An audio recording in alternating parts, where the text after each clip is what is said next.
Donde estás, cierra tus ojos.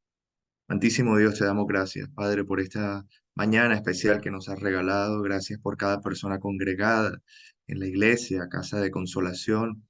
Gracias por cada persona, Señor, que está conectada también, Señor, a través del internet, para escuchar tu palabra, Señor, para ser lleno de ti, para alabarte y hacerlo en espíritu y en verdad, Señor. No hay obligación de venir a este lugar. Venimos congregados, es porque queremos estar contigo, porque queremos darte nuestra ofrenda de alabanza, porque sabemos que tú, Señor, estás con nosotros, porque venimos a buscar de ti, Señor.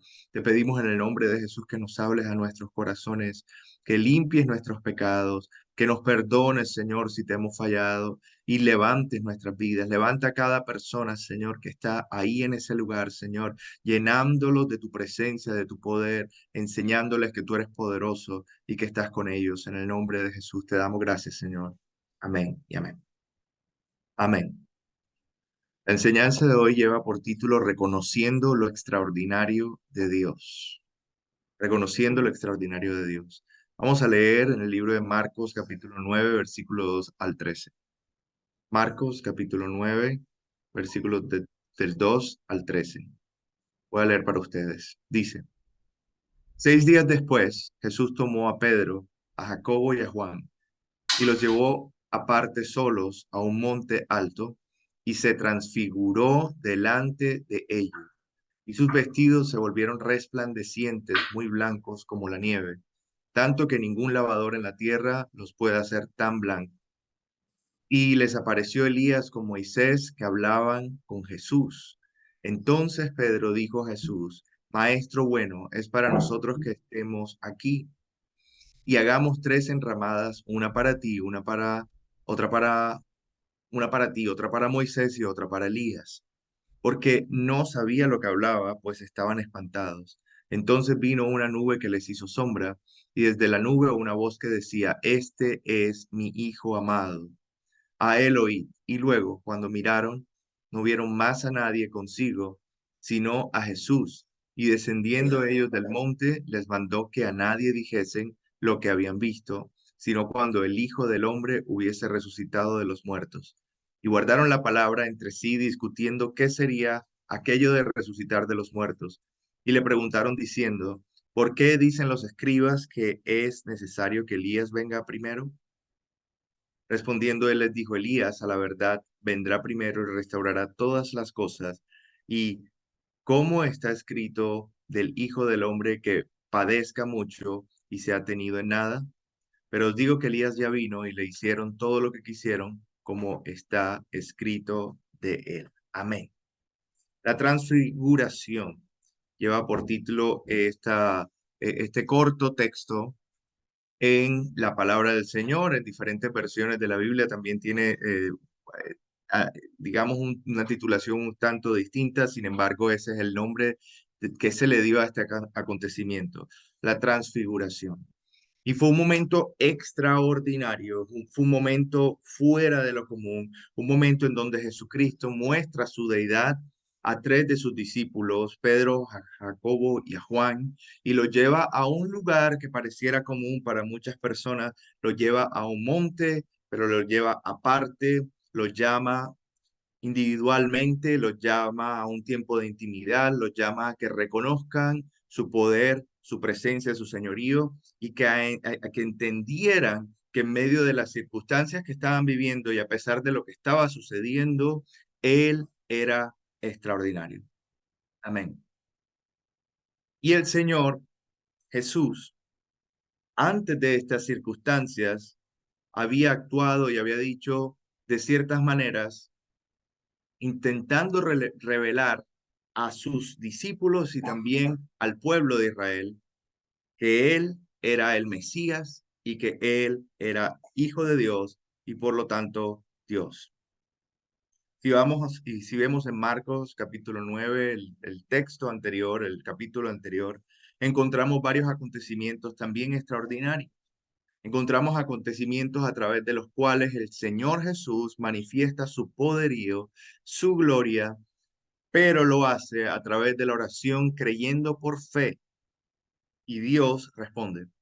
Vemos la alimentación de los 4.000, cómo a través de unos pocos panes, el Señor, a través de la oración y a través de la fe, responde trayendo alimentación a grandes cantidades de personas, diciendo, yo soy el pan de vida, diciendo a través de ese acontecimiento, yo soy lo único suficiente para tu vida, para la vida de ellos, para los discípulos.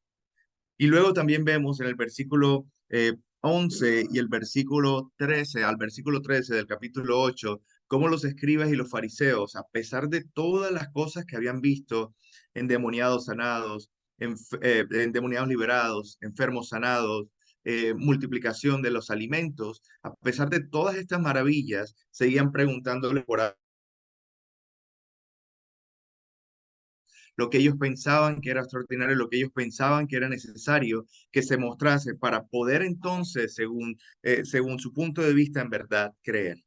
Si no veían esto, si no entendían esto, si no veían quizá el cielo abriéndose y ver el trono de Dios, si no veían quizá los ángeles físicamente, entonces no iban a creerle que él era hijo de Dios, a pesar de que Jesucristo una y otra vez le mostraba, no solamente a través de hechos, sino a través de palabras que nadie nunca jamás había hablado, les demostraba que él era Dios. Y vemos entonces cómo los fariseos le demandan una señal y le dice, queremos que nos den una señal.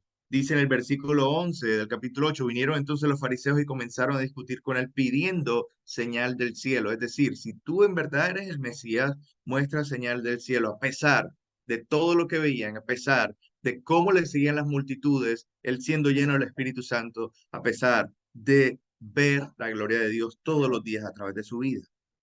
Vemos también a Jesús antes de la transfiguración, cómo él habla acerca de la levadura de los fariseos, la cual es, en pocas palabras, la hipocresía de pensar de que a través de los actos, a través de los, no solamente los actos, sino los actos vistos por los demás, nosotros podríamos de alguna manera decir que somos seguidores de Dios. Y le decía a los discípulos, cuídense de eso, cuídense de la levadura de los fariseos. Y les decía una y otra vez, les demostraba que él era el Mesías, les demostraba que él era el Señor a través de esas palabras extraordinarias.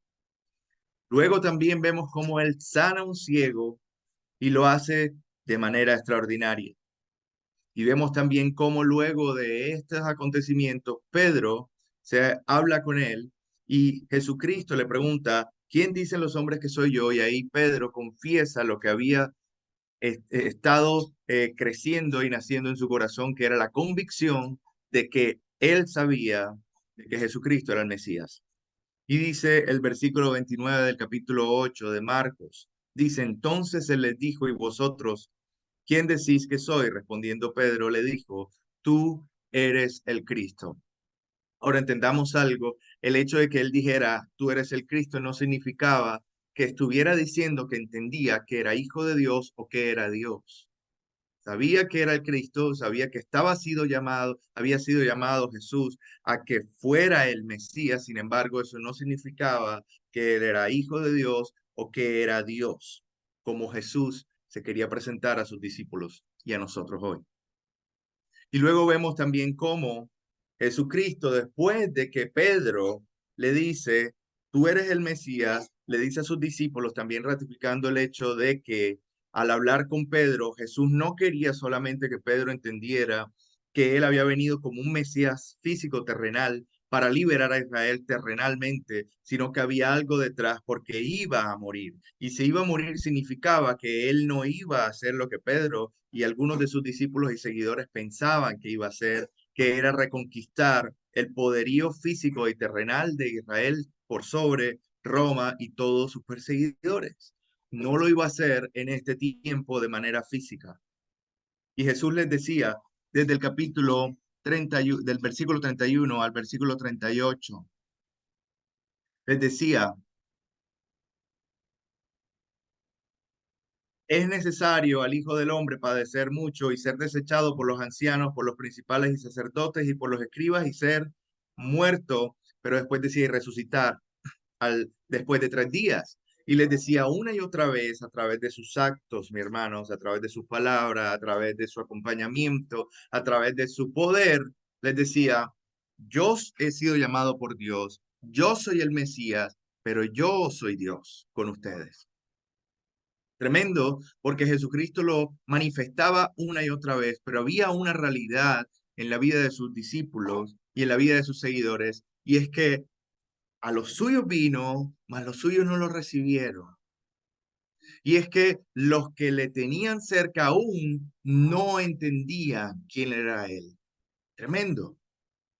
Esta palabra que estamos leyendo hoy y que estamos estudiando hoy es para nosotros los creyentes, que somos como Pedro, que quizá decimos, sí, Jesús, tú eres el Mesías. Sí, Jesús, por ti tengo salvación y por el sacrificio. Gloria a Dios por eso. Eres salvo, la palabra de Dios dice, mas a todos a los que le recibieron, a los que creen en su nombre, les dio potestad de ser hechos hijos de Dios. Pero el Señor Jesús quiere más que eso en nuestras vidas. El Señor Jesús quiere que no solamente le reconozcamos como aquel amigo, como aquel Mesías, sino como Dios. Él quiere que veamos su poderío, Él quiere que veamos lo extraordinario de Él en cada momento y circunstancia de nuestras vidas. Entonces Jesús en el capítulo 9 le dice a Pedro, a Jacobo y a Juan, vamos, subamos al monte. Un monte alto, pero un monte al final. Un lugar ordinario, un lugar en donde quizá la gente iba a descansar, a meditar en la naturaleza. Algunos iban a llevar, quizá, pues si tuvieran cabras en esa época, llevan las cabras, porque las cabras son más de monte, a pasear. Y Jesús los lleva, pero los lleva y los aparta, así como el Señor hoy nos lleva y nos aparta para escuchar su palabra. Amén. Y como te está llamando a intimidad y como te está llamando a conocerle más. Y dice, y sus vestidos, y dice, perdón, a un monte alto y se transfiguró delante de ellos. El mismo Jesús, segundos antes de transfigurarse, era el mismo que se transfiguró. Y esto es lo que quiero que entendamos, y esta es la palabra de Dios, y este es el centro de la enseñanza. Cómo en medio de las circunstancias ordinarias, Jesucristo sigue siendo Dios. Que no tienes por qué esperar a que Él manifieste su poder de manera extraordinaria, aunque Él lo va a hacer, y créelo, amén. Pero no tienes que esperar a que Él lo haga para creer que Él es Dios y Él es todopoderoso. Que no tienes que esperar que Él lo haga para entender que Él está contigo. Que no tienes que esperar para que Él lo haga para que entonces puedas en verdad decir como Tomás, ah, sí, Padre, Señor mío y Dios mío. Y dice, y sus vestiduras se volvieron resplandecientes, muy blancos como la nieve, tanto que ningún lavador en la tierra los pudo hacer tan blancos. La palabra de Dios y Marcos aquí no tenía otra manera de describir lo extraordinario del acontecimiento. Quizá hoy pudiéramos hablar, era brillante como una luz neón, o más fuerte como una luz LED. Hoy quizá lo pudiéramos describir de maneras diferentes. Sin embargo, Marcos en las palabras y en la manera de hacerlo lo intentó describir y descifrar de esta forma. Y estaba intentando decir algo aquí que nunca jamás se había visto en la historia de la humanidad estaba aconteciendo. Algo maravilloso, extraordinario, fuera de lo común.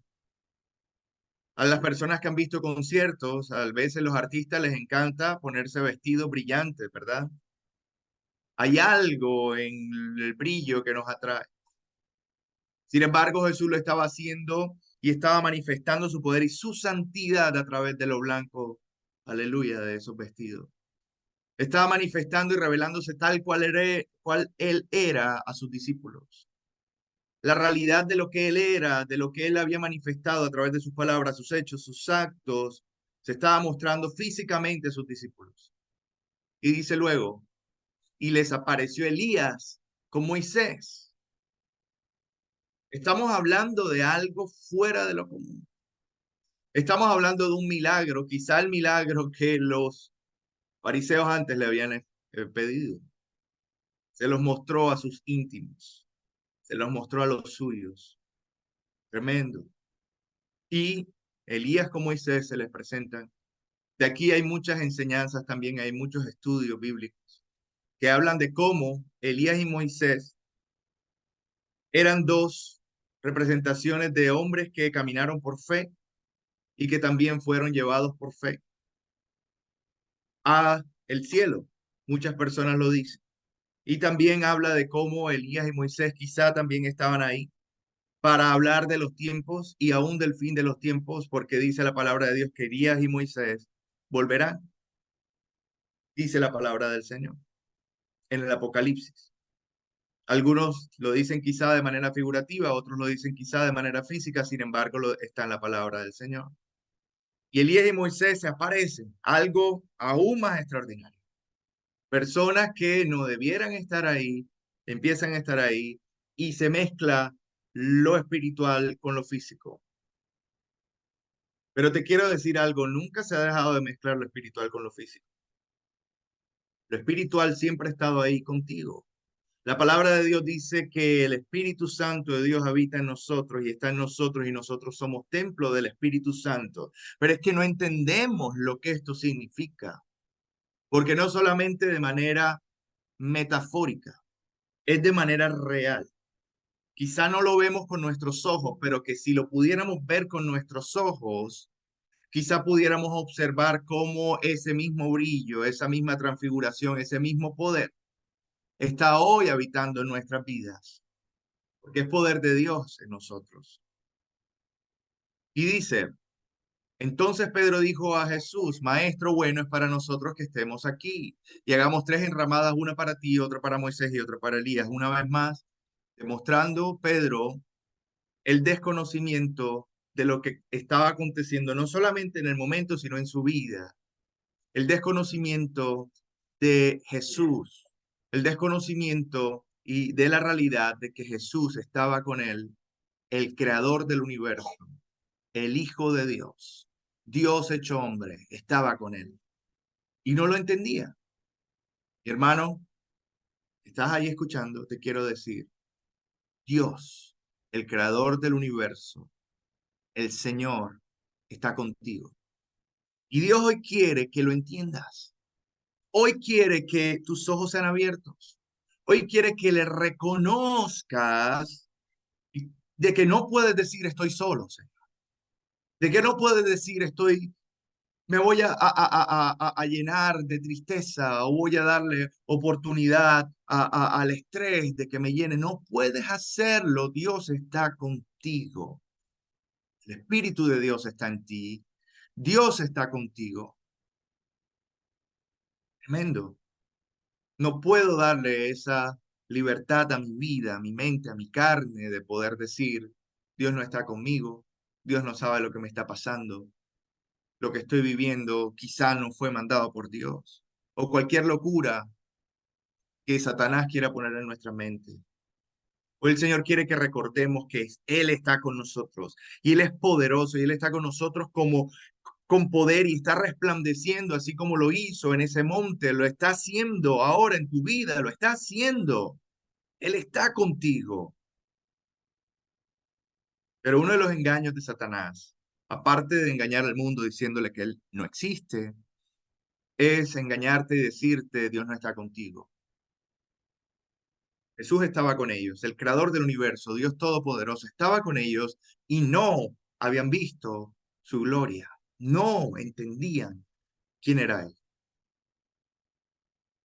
Entonces dice, vino una nube que les hizo sombra y desde la nube una voz que decía, este es mi hijo amado, a él oíd. Era necesario para Pedro, para Jacobo y Juan estar ahí. Era necesario que su fe fuera sellada. Era necesario para ellos. Pero Jesús enseña, bienaventurados los que no ven y creen. Dile al que tienes a tu lado, tú eres bienaventurado. Tú eres bienaventurado. Que no tienes que ver para creer, que crees en Jesús. ¿Qué es más importante? ¿Qué crees que es más importante para el Señor? ¿Que le creas a Él solo porque te ha dicho o lo que te ha dicho o que le creas a Él esperando después de una respuesta, de un milagro, de una obra extraordinaria, de una señal en el cielo, ¿qué crees que es más importante para nuestro Dios? Si yo le digo algo a mi esposa una vez, yo espero que mi esposa me crea. Si yo le digo algo a mi hijo una vez, yo espero que mi hijo me crea.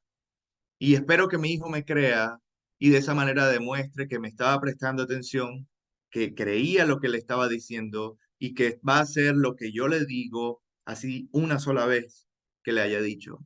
Me demuestra, tanto mi esposa, mi hijo, que creen en mí y me demuestra que me entienden como autoridad, me reconocen como autoridad, me respetan mi palabra y me aman. Si Dios te ha dicho algo, ¿por qué dudas? Si Dios te ha dicho algo, ¿por qué dudas? Si Dios sigue siendo Dios, si Él sigue siendo tu Padre, su palabra no ha dejado de ser poderosa, su señorío no ha dejado de ser grandioso, sus vestiduras no han dejado de resplandecer,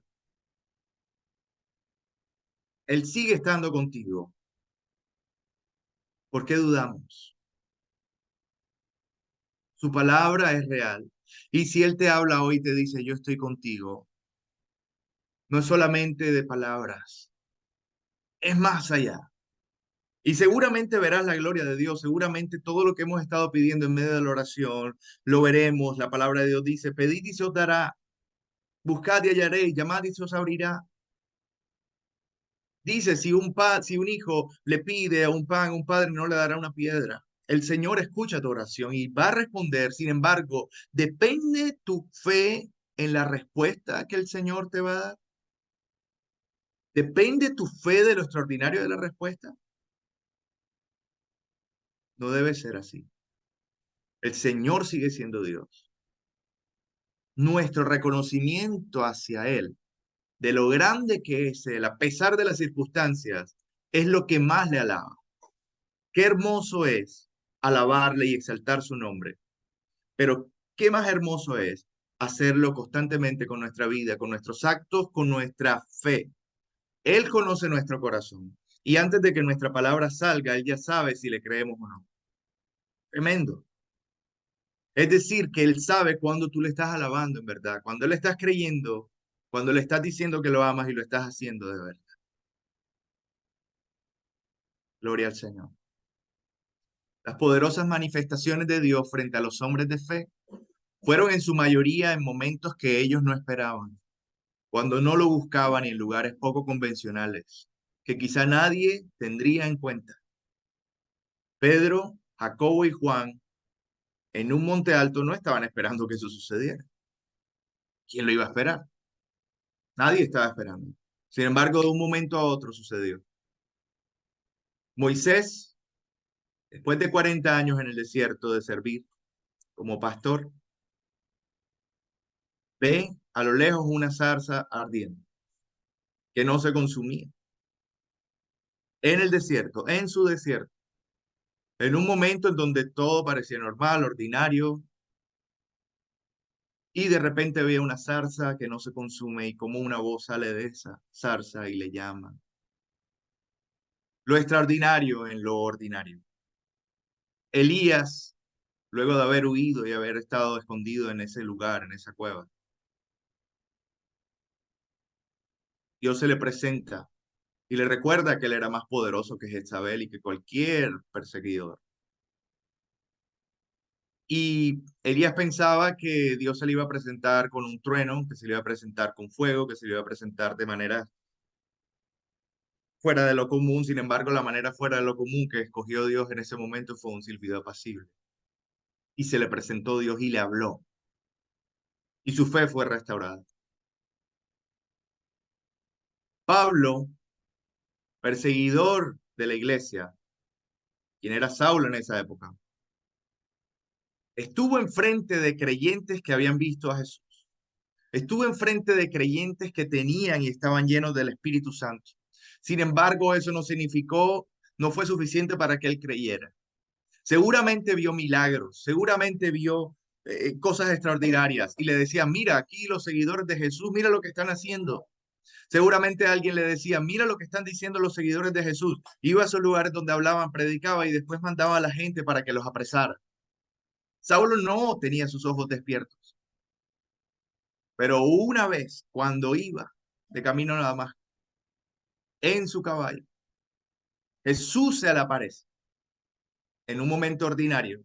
Jesús se le aparece y lo baja del caballo de manera extraordinaria, lo detiene, lo cambia en un momento ordinario, lo transforma en un momento extraordinario.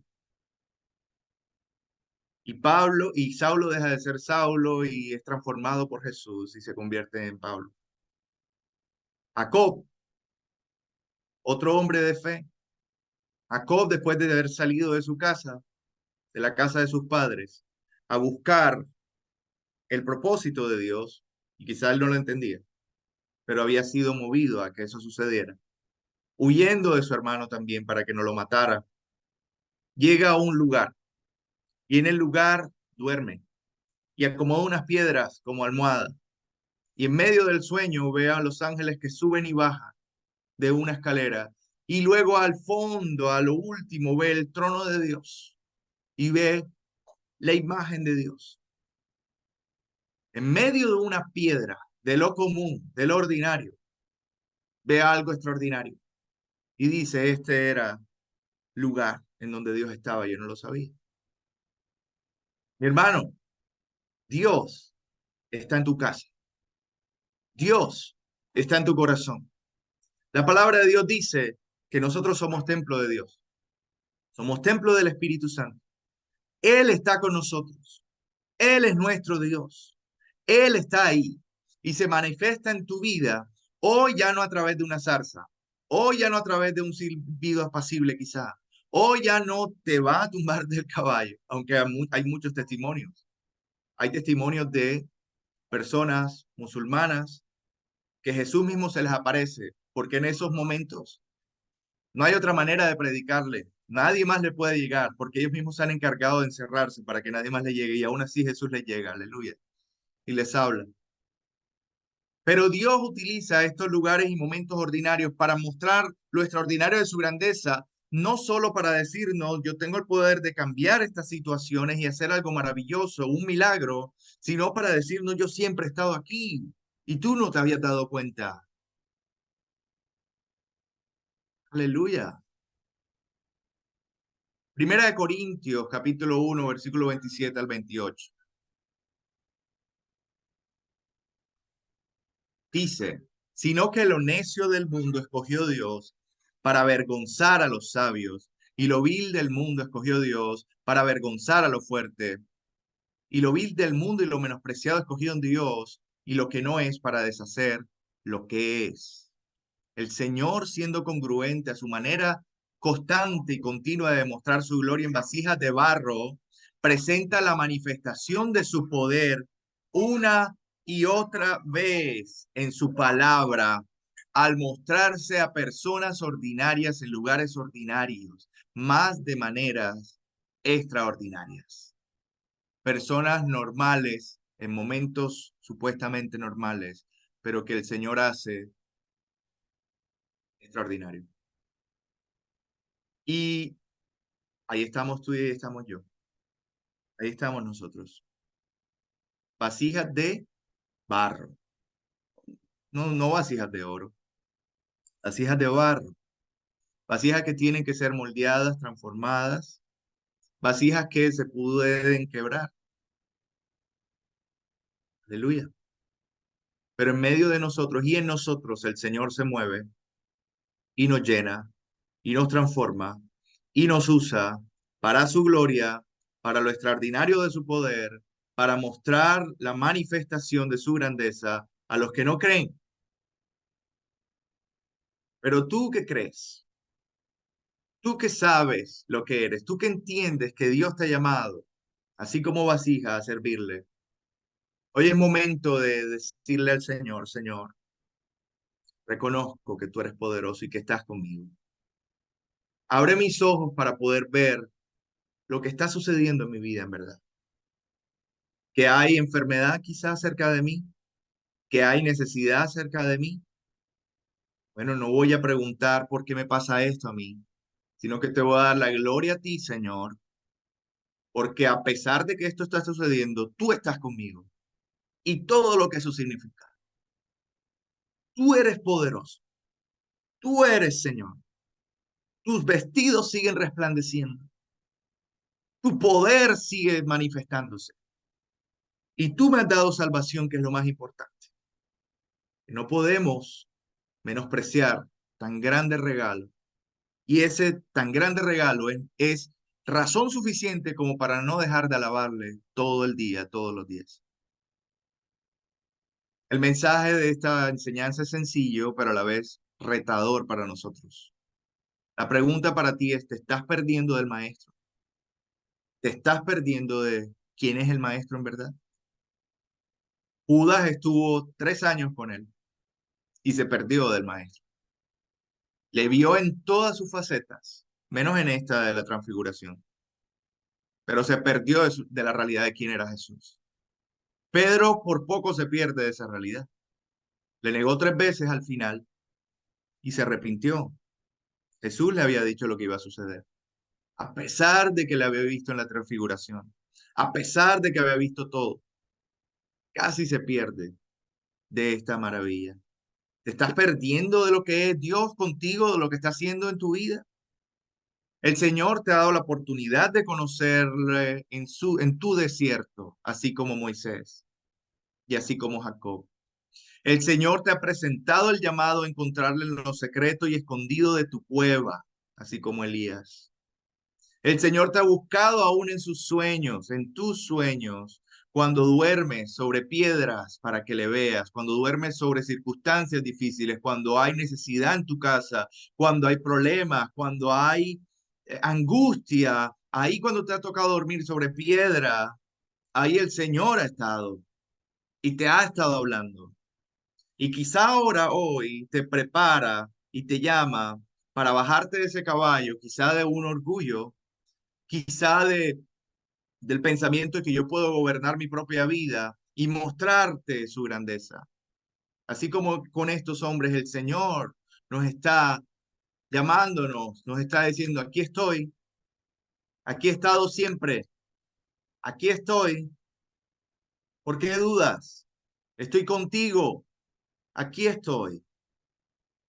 El llamado a ver la grandeza de Él y buscar retenerla en toda nuestra vida fue constante en la predicación del Maestro. Él quería mostrarse a las ovejas perdidas de Israel. Solo aquel que ve gloria en el Señor puede vivir de gloria en gloria, humillado para reconocer su grandeza y poder en medio de cualquier circunstancia. ¿Cómo Pablo podría decir que vamos de gloria en gloria y triunfo en triunfo? Él estaba siendo perseguido, si lo querían matar, si fue apedreado varias veces, si era humillado, a veces escupido, maldecido, no era aceptado donde iba. La iglesia era la única que lo aceptaba y había muchas circunstancias detrás de Pablo. Sin embargo, él decía, vamos de gloria en gloria, vamos de victoria en victoria. ¿Qué significa? ¿Por qué estaba diciendo eso? Él estaba diciendo eso porque él entendía que Dios estaba con él, que Jesucristo estaba con él y que no había gloria más alta en lo terrenal que saber de que Jesucristo estaba con él. Que no había riquezas, que no había sabiduría, que no había cercanía de personas poderosas, entre comillas, que fuera tan valioso y tan poderoso como estar con Jesucristo junto con él. Aleluya. Gloria al Señor. Marcos capítulo 8, versículo 34 al 36 y 38 dice, y llamando a la gente y a sus discípulos les dijo, si alguno quiere venir en pos de mí, niéguese a sí mismo y tome su cruz y sígame. Porque todo el que quiera salvar su vida la perderá, y todo el que pierda su vida por causa de mí y del Evangelio la salvará. Porque ¿qué aprovechará el hombre si ganare todo el mundo y perdiere su alma? Porque el que se avergonzare de mí y de mis palabras en esta generación adúltera y pecadora, el Hijo del Hombre se avergonzará también de él, cuando venga en la gloria de su Padre con los santos ángeles. ¿Por qué leemos este texto? Aquí estamos en Marcos capítulo 8, un capítulo antes, el capítulo antes del capítulo que hemos leído como base. Capítulo 8, versículo 34. Y vemos cómo Jesús nos recuerda que no es lo que estamos buscando en el mundo lo que vale la pena. ¿Por qué lo digo? Porque el hombre que busca lo terrenal, el hombre que busca el satisfacer lo material, nunca va a llegar a conocer a Jesús en verdad. Nunca va a llegar a conocer lo extraordinario de Jesús en verdad. Dice, porque todo aquel que quiera salvar su vida la perderá. Lo intentas hacer por tus fuerzas, no lo vas a hacer. Ni aun las personas que escuchan la palabra de Dios y lo intentan hacer por sus fuerzas, de que quiero obedecer a Dios, quiero leer la Biblia, voy los domingos a la iglesia, canto alabanza, me sé todas las alabanzas, lo hago. Eso no es lo que te va a llevar a ser salvo. La salvación es por la fe y solo por la fe y la fe en Cristo Jesús. Y al tener a Jesús en tu corazón y en tu vida, entonces las obras te seguirán, pero no es de manera anterior, no es de manera contraria. No puedes tú a través de las obras acercarte a Dios, es imposible, es imposible. Los sacerdotes lo hicieron y los escribas y estaban al lado de Jesús y nunca le conocieron.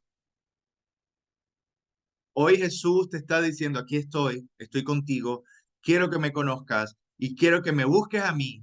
No quiero que me busques por las necesidades, no quiero que me busques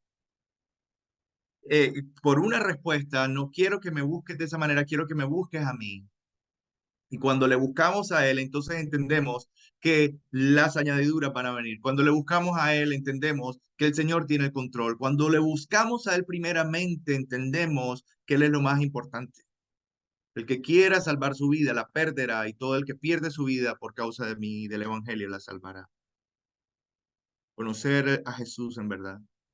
Jesús viene a nuestra casa, come con nosotros, se sienta en nuestra mesa, nos habla, nos enseña, pero ¿tienes la experiencia de humillarte delante de Él? Porque le conoces como Dios y le reconoces como Dios y Señor, ¿o no? Lo digo porque en Lucas capítulo 7, versículo 36 al 50, a pesar de que esto siempre sucedía, las personas estaban cerca de Jesús y no le reconocían. Aquí lo vemos más claramente y vemos los dos momentos y los dos tipos de personas. La persona que tiene a Jesús siempre, que cenó con él, que le invitó a su casa, que habló con él, que estuvo ahí, pero que nunca le reconoció. Y vemos a otra persona que entendía que estaba delante del Salvador de su vida. Lucas capítulo 7, versículos 36 al 50, lo voy a leer para ustedes. Dice, uno de los fariseos rogó a Jesús que comiese con él, y habiendo entrado en casa del fariseo, se sentó a la mesa. Ahí Jesús hizo lo que muchos desearían que pudieran vivir. Jesús llegó a su casa, se sentó a su mesa y empezó a comer con él. Dice, entonces una mujer de la ciudad que era pecadora, al saber que Jesús estaba a la mesa en casa del fariseo, trajo un frasco de alabastro con perfume y estando detrás de él a sus pies, llorando, comenzó a regar con lágrimas sus pies y los enjugaba con sus cabellos y besaba sus pies y los ungía con el perfume. Cuando vio esto el fariseo que le había convidado, dijo para sí, si fuera profeta, conocería quién y qué clase de mujer es la que le toca, que es pecadora. Entonces respondiendo Jesús le dijo, Simón, una cosa tengo que decirte. Y él le dijo, di maestro. Un acreedor tenía dos deudores, el uno le debía 500 denarios y el otro 50. Y no teniendo ellos con qué pagar, perdonó a ambos. Di pues, ¿cuál de ellos le amará más? Respondiendo Simón dijo, pienso que aquel a quien perdonó más. Y él les dijo, rectamente has juzgado. Y vuelto a la mujer, dijo a Simón, ¿ves esta mujer? Entré a tu casa, entré en tu casa y no me diste agua para mis pies, mas ésta ha regado mis pies con sus lágrimas y los ha enjugado con sus cabellos. No me diste beso mas esta desde que entré no ha cesado de besar mis pies. No ungiste mi cabeza con aceite, mas esta ha ungido con perfume mis pies. Por lo cual te digo que muchos pecados le son perdonados, porque amó mucho, mas aquel a quien se le perdona poco, poco ama. Y a ella le dijo, tus pecados te son perdonados. Y a los que estaban juntamente sentados a la mesa comenzaron a decir entre sí, ¿quién es este que también perdona pecados? Pero él dijo a la mujer, tu fe te ha salvado, ve en paz. Aún al final preguntaban, ¿quién es este? Aún al final no reconocía quién era él, a pesar de lo que acababa de suceder. ¿Quién es este? Seguían preguntándose. El Señor está contigo, mi hermano. Y así como tú estás sentado ahí, te has sentado a su mesa hoy. Estás sentado, no solamente Él no está sentado en tu casa, estás tú sentado en su mesa. Te ha dado de comer alimento hoy. Te está hablando. Pero qué triste sería que al escuchar la palabra no la pongas por obra y no creas. Sin embargo, aquí vemos la comparación de una mujer y un hombre. El hombre que tenía a Jesús siempre frente a él, el creador del universo, aquel que se había transfigurado o que se había transfigurado, aquel que había hecho milagros, multiplicación de panes, liberación de demonios, sanidad de enfermos, había hecho grandes cosas, estaba enfrente de ellos. Les había hablado de salvación y no entendían, no le reconocían, no sabían quién era Dios. ¿Has escuchado tú la palabra de Dios muchas veces? ¿Has ido tú a la iglesia muchas veces? ¿Has cenado tú con Jesús muchas veces? Pero aún no le conoces. Pero esta mujer se acerca a Jesús y le reconoció como era en verdad. Y manifestó lo que todos debiéramos manifestar delante de Jesús, que es humillación extrema, porque no hay nadie más grande que Él. Se rindió delante de sus pies, quebrantó el perfume que era valioso más que el salario de todo un año. Lo quebrantó diciendo, no hay nada que yo tenga que valga más que estar delante de tus pies. Lloró delante de Él, reconoció sus pecados y se humilló. Te pregunto algo, ¿el pecado del fariseo era menor que el pecado de la mujer? No lo era. Sin embargo, Jesús, para que entendieran en el corazón duro de estos hombres, para que entendieran, dijo esta parábola. Y les dijo, había dos deudores. Uno tenía 50, otro tenía 100. A los dos se les perdonó. ¿Cuál ama más? No, respondieron los fariseos, el que más debía. Sin embargo, esto tenemos que entenderlo de esta forma, porque el tamaño del pecado delante de Dios para ti debe ser también del tamaño del reconocimiento de cuánto le debes tú a Dios. Es decir, si una mentira te aleja de Dios, en tu corazón lleno del Espíritu de Dios, ahí debes entender que esa mentira puede ser tan grande como todos esos pecados que cargaba esa mujer. Eso es grande y suficientemente grande como para reconocerle por el resto de la humanidad que si Jesús perdona tu pecado, debes vivir agradecido toda la vida y humillado delante de Él. No importa si fuiste como la mujer, si has fornicado, si has adulterado, si has hecho cosas horribles. Si te humillas delante de Jesús, Él te perdona. Gloria a Dios porque le amarás. Pero ¿y qué de esas personas que dicen, ay, pero yo no soy como los demás? Ay, pero yo no peco como los demás.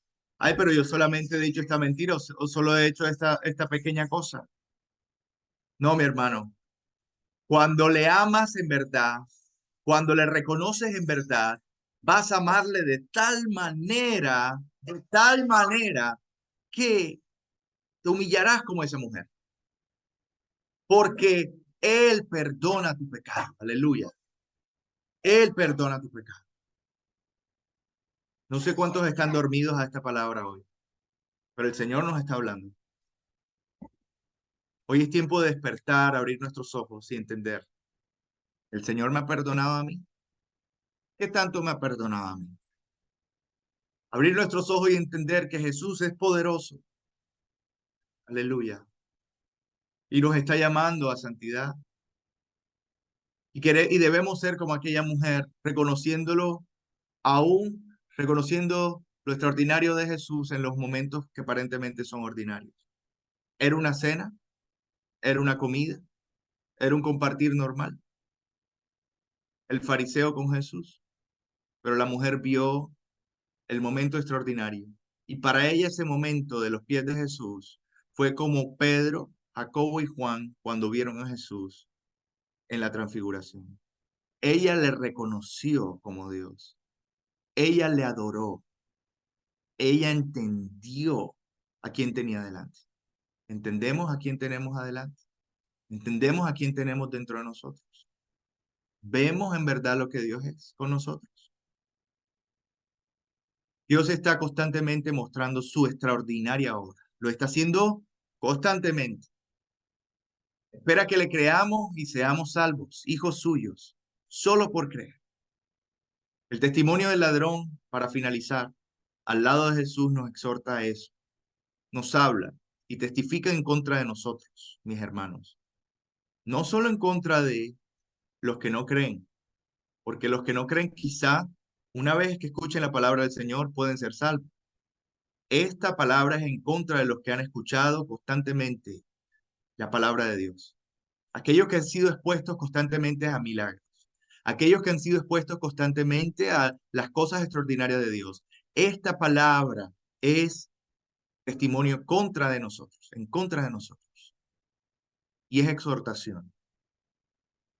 Jesús tenía dos hombres, a la derecha y a la izquierda, cuando estaba crucificado. Y el malhechor, como lo dice la palabra, uno de los malhechores reconoció a Jesús, reconoció su deidad, reconoció su poder. No había momento, no solo ordinario, sino bajamente ordinario.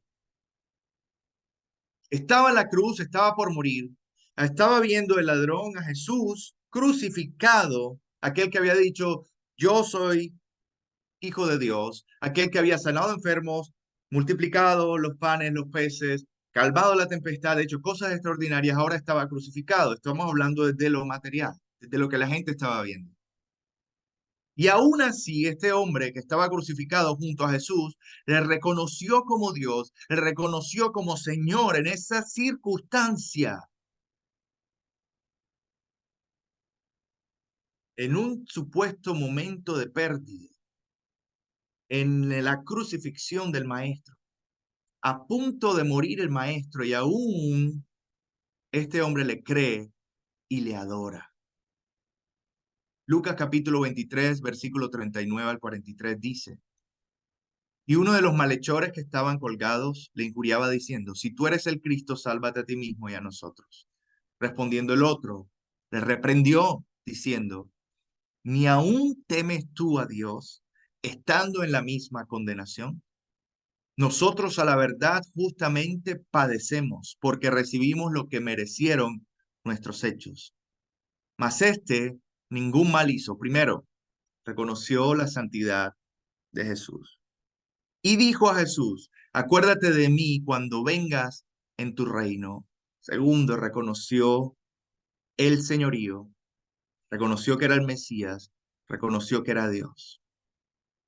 En medio de esa circunstancia. Entonces Jesús le dijo, de cierto te digo que hoy estarás conmigo en el paraíso. Qué fe tan extraordinaria la de este hombre. Pero esa fe testifica hoy contra nosotros, mi hermano. ¿Dios te ha sanado de alguna enfermedad? ¿Dios te ha salvado de pecado? ¿Dios te ha libertado de alguna esclavitud? ¿Ha estado Dios contigo?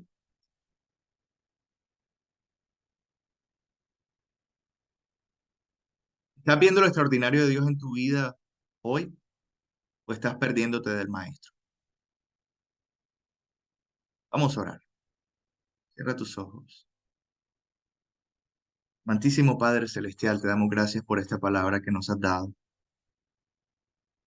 Tú eres hermoso, tú eres poderoso, tú eres perdonador, eres majestuoso. Señor Jesús, venimos delante de ti y no queremos venir como ese fariseo, Señor, que te invitó a su casa, te dio de comer, compartió palabra, pero te trató como cualquier otra persona, cualquier otro hombre. No queremos ser así, Señor. Nunca más, Padre. Si lo hemos sido antes, perdónanos. Perdónanos, te lo pedimos en el nombre de Jesús. Perdónanos si hemos tomado nuestra vida con vileza, si hemos tomado nuestra vida como cosa ordinaria, siendo que hay algo extraordinario en nosotros y es el Espíritu Santo de Dios dentro de nosotros, que habita en nosotros, vive en nosotros y tiene comunión con nosotros, Señor. Padre amado Dios, y nos lleva a amar y a reconocer al Padre más y más. Padre, en el nombre de Jesús, te pido perdón, Señor, si te he fallado. Dile ahí al Señor. Te pido perdón, Señor, si no he visto, Padre, tu gloria en medio de cada circunstancia de mi vida. Si he fallado en poder, Señor, alabarte en medio de las circunstancias difíciles. Si he fallado en poder exaltar tu nombre. Si no te he visto como aquella mujer te vio. Si no te he visto en medio de mi desierto o no te he reconocido. Si quizá la zarza ha ardido, Señor, y no le he prestado atención. Si quizá el silbido apacible haya estado pasando por mi vida y no he escuchado. Señor, perdóname, Señor. Si aún, Padre, en medio de cosas extraordinarias, no he reconocido tu grandeza. Perdónanos, Señor. Hoy es un momento para arrepentirnos, para humillarnos, para entregarnos a ti, para decirte, queremos verte más, queremos conocerte más, queremos tener nuestros ojos puestos en ti. Queremos tener, Señor, nuestra vida puesta en ti, Jesús. Queremos amarte más, en verdad reconocer tu extraordinaria grandeza, reconocer tu señorío, Jesús, reconocer que tú eres nuestro Dios, que tú eres nuestro Señor, que tú eres nuestro Padre y que en ti, Señor, y por ti vivimos, Señor, y que nada podemos hacer fuera de ti, Señor. Te pedimos en el nombre de Jesús, Señor, como aquella mujer, Padre, humillado, Señor, que podamos reconocer lo grande que hemos sido perdonados, Señor. Padre, la grande carga que ha sido quitada de nosotros, el pecado que ha sido limpiado, el tamaño. Quizá no lo vemos de la misma forma que tú lo ves, Padre, pero ese pecado cualquiera fue, Señor, fue tan grande como para alejarnos de nosotros, de ti por la eternidad, Señor. Pero tú nos perdonas, Señor, y tú nos levantas, Señor, y tú nos llamas, Padre. Habla, Señor, a tu pueblo. Habla, Señor, a tu pueblo, que podamos reconocerte cada día más, que podamos ver tu gloria cada día más, que podamos alabarte aún en las circunstancias difíciles, que podamos reconocer que sigues siendo Dios y sigues estando con nosotros, que podamos reconocerte, Señor. No tengamos que esperar ver algo extraordinario para creerte, sino que podamos así, en lo sencillo, creerte, amarte, buscarte, tenerte de primer lugar, que tú seas nuestro Dios y nosotros seamos tus siervos, tus hijos, tus seguidores siempre. Padre, te damos toda la gloria por esta palabra, te damos las gracias, que tú sigues siendo Dios y hay cosas extraordinarias que vamos a ver, pero eso no va a ser la razón para amarte más. Eso no va a ser la razón para buscarte más.